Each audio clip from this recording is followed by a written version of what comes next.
안녕하세요. 2025년 9월 4일입니다. 오늘 나온 소식들을 보면요. 진짜 무슨 거대한 체스판 위에서 아주 중요한 말들이 동시에 확 움직인 것 같아요. 네, 정말 그런 느낌이죠. 하루에 너무 굵직한 소식들이 많이 나와서요. 그렇죠. 한국의 그 천문학적인 대미 투자 발표가 있었고요. 또 베이징에서는 북한, 러시아, 중국 정상이 아주 이례적으로 만났고, 네, 근데 또 같은 장소에서 김정은 위원장하고 우리 국회의장이 예상치 못하게 악수를 나누는 장면까지 포착됐습니다. 정말 드라마 같은 하루였습니다. 네. 그래서 오늘 저희는 이 세 가지 사건들을 그냥 나열하는 데 그치지 않고요. 당신께서 보내주신 뉴스 자료들을 좀 바탕으로 해서 그 속에 숨겨진 의미, 또 이게 서로 어떻게 연결되는지, 앞으로 어떤 파장을 몰고 올지 이런 것들을 좀 더 깊숙이 들여다보려고 합니다. 네, 좋은 시도인 것 같습니다. 이게 경제, 군사, 외교적인 움직임이 하루에 그냥 동시에 터져 나왔단 말이죠. 이게 과연 우연일까요? 아니면 뭔가 서로 연결된 큰 그림의 일부일까요? 그게 오늘 저희가 풀어봐야 할 핵심 질문이겠네요. 맞습니다. 저희의 오늘 임무는 이 복잡한 퍼즐 조각들을 한번 맞춰보면서 당신께서 현재 동북아의 어떤 변화의 흐름을 이해하시는 데 필요한 핵심적인 통찰, 이걸 얻어가실 수 있도록 돕는 겁니다. 자, 그럼 첫 번째 조각부터 맞춰볼까요? 한국의 대규모 투자 계획입니다. 네. 한국 부총리가 발표한 내용을 보니까 와, 무려 3,500억 달러, 우리 돈으로 치면 400조 원이 넘는 어마어마한 자금을 미국 전략산업에 투자하겠다 이런 계획이에요. 400조, 정말 엄청난 규모죠. 그렇죠. 게다가 이게 법책정책기관이 주도한다는데 규모도 규모지만 이게 단순히 그냥 돈을 막 쏟아붓는다 이런 차원은 아닌 것 같아 보입니다. 네, 맞습니다. 그 성격이 중요하죠. 특히 그 투자 대상을 보면요. 조선, 핵심 광물, 배터리, AI, 반도체, 제약. 딱 봐도 미래 산업의 핵심이고 또 현재 그 미중 기술 패권 경쟁의 완전 격전지 아닙니까? 네, 핵심 분야들이 총망라되어 있죠. 이걸 통해서 2026년 경제 성장률을 1.8%까지 끌어올리겠다 이런 목표까지 내걸었는데 이건 단순한 경제 부양책 그 이상의 메시지를 던지는 것 같아요. 어떻게 보십니까? 네, 이건 뭐 단순한 투자 발표라기보다는 한국의 어떤 전략적인 방향성, 이걸 아주 명확하게 보여주는 선언에 가깝다고 봐야 할 것 같습니다. 아, 선언이요? 네, 400조 원이라는 액수 자체도 뭐 충격적이지만 더 중요한 건 그 돈이 어디로 가느냐는 거죠. 방금 말씀하신 대로 투자 분야들을 보면 전부 다 현재 미국이 중국을 견제하면서 자기들 중심으로 공급망을 재편하려고 하는 바로 그 핵심 산업들이에요. 그렇죠. 즉, 이 투자는 한국이 기술 동맹 또 경제 동맹으로서 미국과의 관계를 얼마나 중요하게 생각하는지 이걸 보여주는 아주 강력한 증거라고 할 수 있습니다. 그냥 투자가 아니라 거의 뭐 동맹 강화의 선언이다 이런 말씀이시네요. 네, 그렇죠. 그리고 여기서 국책 정책기관 주도라는 점도 그냥 넘길 수는 없어요. 이게 시장의 어떤 자율적인 판단이라기보다는 정부가 아주 강력한 의지를 갖고 리스크까지 감수하면서 특정 방향으로 경제 구조를 끌고 가겠다. 이런 신호거든요. 아, 정부의 의지가 강하게 반영된 거군요? 네, 성공한다면야 뭐 미래 성장 동력 확보하고 기술 주권 강화하는 좋은 효과가 있겠지만 반대로 말하면 정치적인 변수나 국제 관계 변화에 따른 위험 부담도 정부와 국민이 다 같이 떠안게 되는 그런 구조인 거죠. 하긴 리스크도 있겠네요. 그렇죠. 1.8% 성장률 목표, 이것도 현재 경제 상황을 생각하면 상당히 도전적인 수치인데 그만큼 이 투자가 거의 뭐 사활을 건 승부수다. 이걸 또 보여주는 걸 수도 있습니다. 와, 승부수라. 확실히 그런 느낌이 좀 드네요. 단순히 뭐 미국 시장에 진출한다 이런 차원을 넘어서서 한국 경제의 미래 생존 전략 자체를 미국과의 아주 강력한 연대에 걸었다. 이렇게까지 볼 수도 있겠군요. 네, 충분히 그렇게 해석할 여지가 있습니다. 그럼 이게 다른 나라, 예를 들면 중국과의 경제 관계에는 어떤 영향을 미칠까요? 뭐랄까, 일종의 선택을 한 것처럼 비춰줄 수도 있지 않을까요? 정확한 지적이십니다. 국제관계라는 게 뭐 항상 제로섬 게임은 아니지만 지금처럼 미중 경쟁이 아주 첨예한 상황에서는 한쪽과의 협력을 강화하는 게 다른 쪽과의 관계에는 좀 부담으로 작용할 수밖에 없거든요. 그렇겠죠. 특히 첨단 기술 분야에서는 더욱 그렇습니다. 이 투자가 발표된 시점이나 규모를 고려하면 중국 입장에서는 상당히 민감하게 받아들일 수 있는 사안이죠. 한국 정부가 물론 경제적 실리를 최우선으로 고려했겠지만 이 결정에 가져올 외교적 또 경제적 파장에 대한 면밀한 계산이 분명히 있었을 겁니다. 당신께서도 이 투자가 장기적으로 한국의 국제적 입지에 어떤 영향을 미칠지 한번 주목해 보시면 아주 흥미로울 겁니다. 네. 정말 400조 원짜리 베팅이 가져올 나비 효과, 이걸 계속 주시해야겠네요. 자, 그럼 이번에는 시선을 베이징으로 한번 돌려보죠. 한국의 이런 경제적 행보와는 또 다른 축에서 아주 중요한 움직임이 있었습니다. 네, 북한 관련 소식이죠. 네. 김정은 북한 국무위원장하고 푸틴 러시아 대통령이 만났는데 이게 그냥 만난 게 아니라 시진핑 중국 주석까지 함께였다는 거죠. 이건 정말 이례적인 장면이에요. 그렇죠. 세 정상이 한자리에 모인 건 정말 흔치 않은 일입니다. 이 자리에서 김정은 위원장이 러시아에 대해서 전면적인 군사 지원에 약속하면서 심지어 형제적 의무라는 표현까지 썼다고 해요. 우크라이나 전쟁이 계속되는 상황에서 나온 발언이라서 그 무게감이 진짜 남다릅니다. 네, 형제적 의무라 상당히 강한 표현이죠. 네, 그리고 새 정상이 나란히 선 모습은 마치 뭔가 새로운 권력 구도를 보여주는 듯한 그런 상징성도 있어 보이고요. 맞습니다. 형제적 의무 그리고 전면적 군사 지원, 이 두 키워드는요. 북러 관계가 과거에 그냥 단순한 우호 관계를 넘어서 이제 실질적인 군사 동맹 수준으로 격상될 수도 있다. 이걸 시사하는 매우 강력한 발언입니다. 군사동맹 수준까지요. 네. 물론 전면적이라는 게 구체적으로 뭘 의미하는지는 아직 좀 불분명해요. 현재 거론되는 포탄이나 미사일 지원, 이걸 넘어서서 러시아가 원하는 군사 기술 이전이라든지 공동 군사훈련 강화, 심지어는 유사시에 서로 개입할 가능성까지 열어두는 건지 그 범위에 따라서 파장은 엄청나게 달라질 겁니다. 그렇군요. 범위가 중요하겠네요. 그리고 시진핑 주석이 그 자리에 함께 있었다는 사실은 더 큰 그림을 보게 만들죠. 이건 단순히 북러 양자 관계를 넘어서서 북중러 삼각 연대의 가능성을 국제사회에 과시하는 그런 행위로 해석될 수 있습니다. 아, 북중러 삼각연대요. 네. 미국이 주도하는 인도태평양 전략이나 한미일 안보 협력 강화 움직임에 대한 아주 명백한 맞대응 성격이라고 봐야겠죠. 각국의 이해관계는 조금씩 다르겠지만 서방 중심의 국제 질서에 대해서 공동의 불만을 표출하고 뭔가 대안적인 세력 규합을 시도하는 모습입니다. 김정은 위원장 개인에게는 또 두 강대국 정상과 어깨를 나란히 하면서 국제적인 고립 이미지를 좀 희석시키고 내부적으로는 체제 선전 효과를 극대화하려는 그런 의도도 깔려 있을 거고요. 북중러 삼각연대라 정말 냉전 시대를 떠올리게 하는 그런 구도인데요. 근데 전면적 군사 지원이라는 약속, 이게 현실적으로 어디까지 이행될 수 있을까요? 북한의 역량이라든지 러시아의 필요, 또 중국의 입장 이런 걸 고려하면 실제 내용이 좀 다를 수도 있지 않을까요? 바로 그 부분이 핵심적인 질문입니다. 외교적인 수사하고 실제 행동 사이에는 항상 간극이 있을 수 있죠. 그렇죠. 북한이 가지고 있는 재래식 무기나 탄약 이런 건 당장 우크라이나 전선에서 소모품이 필요한 러시아에게는 도움이 될 수 있습니다. 하지만 러시아가 어쩌면 더 원할 만한 첨단 기술, 예를 들어 ICBM 기술이나 핵 잠수함 기술 같은 거요.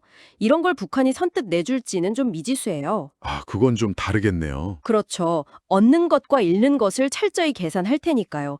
또 중국의 태도도 중요합니다.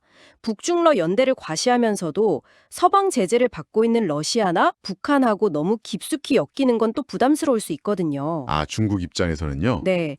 시진핑 주석이 동석은 했지만 군사지원 약속 자체는 김정은하고 푸틴 사이에서 나온 발언이라는 점, 이것도 좀 주목할 필요가 있습니다.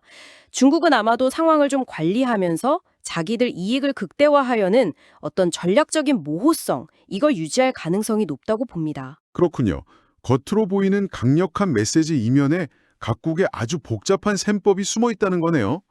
이들의 밀착이 강화될수록 한반도랑 동북아의 긴장 수위는 더 높아질 수밖에 없겠군요. 네, 그럴 가능성이 매우 높죠. 그런데 바로 이런 긴장감이 막 고조되는 상황 속에서 정말 예상치 못한 장면이 같은 날 베이징에서 연출됐습니다. 네, 그 악수 장면이죠. 네, 바로 김정은 위원장이 우리 국회의장과 마주쳐서 악수를 나눴다는 소식입니다. 북한 최고 지도자하고 남측의 입법부 수장이 그것도 북중러 정상의 군사 협력을 막 과시한 직후에 군사 퍼레이드라는 아주 상징적인 장소에서 만났다는 건데요. 이건 도대체 어떻게 해석해야 할까요? 아, 정말 흥미로운 지점이고요. 현재로서는 해석이 분분할 수밖에 없는 그런 장면입니다. 이게 사전에 조율된 만남이었는지 아니면 그냥 의전상의 우발적인 접촉이었는지조차 명확하지가 않죠. 양측 모두 아직 공식적인 설명을 내놓지 않고 있고요. 그렇죠. 하지만 어떤 경우든 간에 이 만남 자체가 던지는 메시지는 결코 가볍지가 않습니다. 의미가 있다. 네, 몇 가지 가능성을 좀 생각해 볼 수 있는데요. 첫째는 북한이 러시아와의 밀착을 과시하면서도 동시에 남측에는 대화의 문을 완전히 닫지는 않았다. 이런 좀 유화적인 제스처일 수 있습니다. 강경일변도 종책에 대한 국제사회의 우려를 좀 누그러뜨리고 상황 관리의 유연성을 보여주려는 의도일 수 있죠. 둘째는 반대로 이게 일종의 분열 전술일 수도 있다는 겁니다. 분열 전술이요? 네. 한미동맹이나 한미일공조에 균열을 내려는 시도로 남측의 슬쩍 대화의 여지를 보여주면서 내부적인 이견을 유도하려는 아주 고도의 계산된 행동일 가능성도 배제할 수 없어요. 셋째는 정말 아무런 정치적 의미 없이 의전 프로토콜에 따른 단순한 조우였을 수도 있고요. 와, 정말 여러 가지 해석이 가능하네요. 만약 이게 진짜 계산된 행동이라면 북한의 속내는 정말 읽기가 어려운 것 같습니다.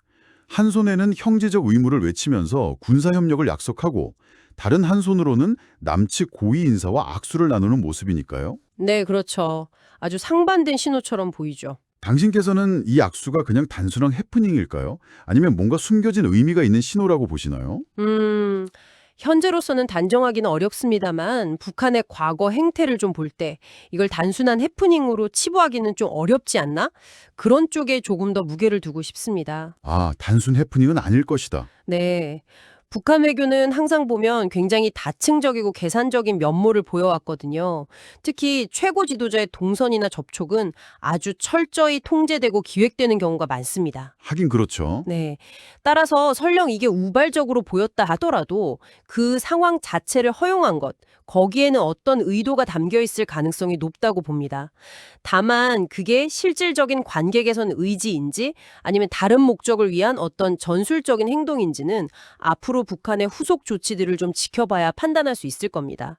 이 악수 하나로 남북 관계의 극적인 변화를 예고하는 신호탄이라고 기대하기는 아직 매우 이릅니다. 네, 섣부른 기대는 금물이겠지만 그래도 꽁꽁 얼어붙었던 남북 관계에 아주 작은 파문이라도 던진 것만은 분명해 보입니다. 자, 그럼 이제 오늘 살펴본 세 가지 사건, 한국의 대미 투자, 북중러 정상회동, 그리고 남북 고위급 악수, 이들을 하나로 묶어서 한번 생각해 볼 시간입니다. 네, 연결고리를 찾아봐야죠. 네.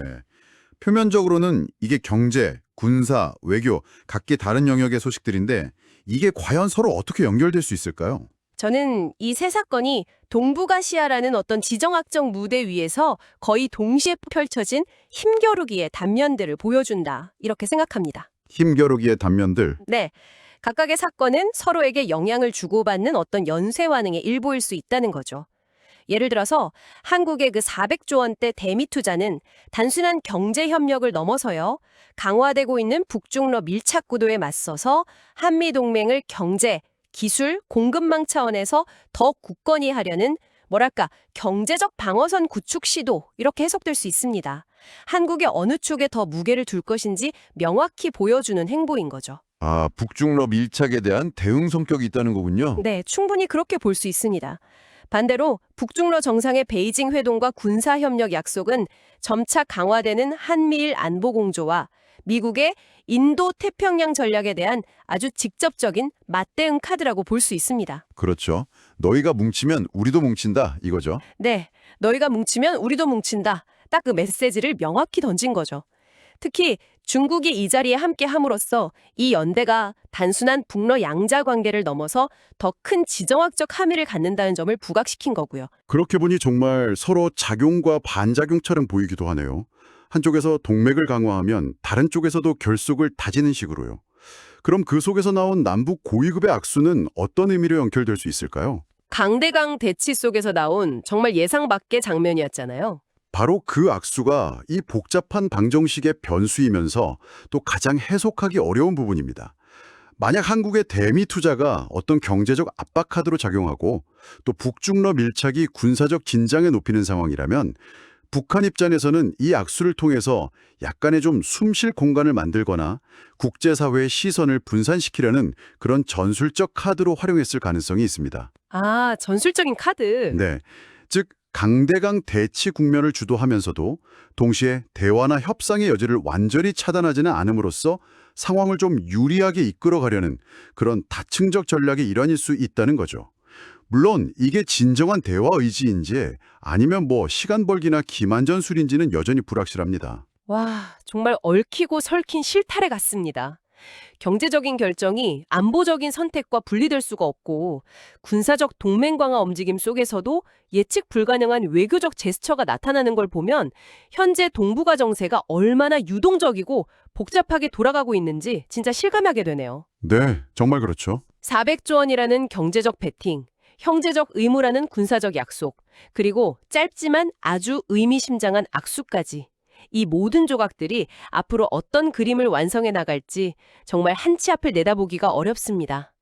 오늘 저희가 함께 살펴본 내용들이 당신께서 이 복잡한 상황을 이해하시는데 조금이나마 도움이 되었으면 좋겠습니다. 네, 오늘 중요한 지점들을 많이 짚어본 것 같습니다. 오늘은 한국의 대규모 대위 투자 계획 발표, 베이징에서 열린 북중러 정상회동과 김정은 위원장의 군사 지원 약속, 그리고 같은 장소에서 포착된 남북 고위급의 이례적인 악수까지 오늘 하루 나온 굵직한 소식들의 의미와 그 연결 가능성을 깊이 있게 탐색해봤습니다. 네, 경제적인 동맹 재편, 지정학적 블록 강화, 그리고 그 틈새에서 벌어지는 예측 불가능한 외교적 수싸움.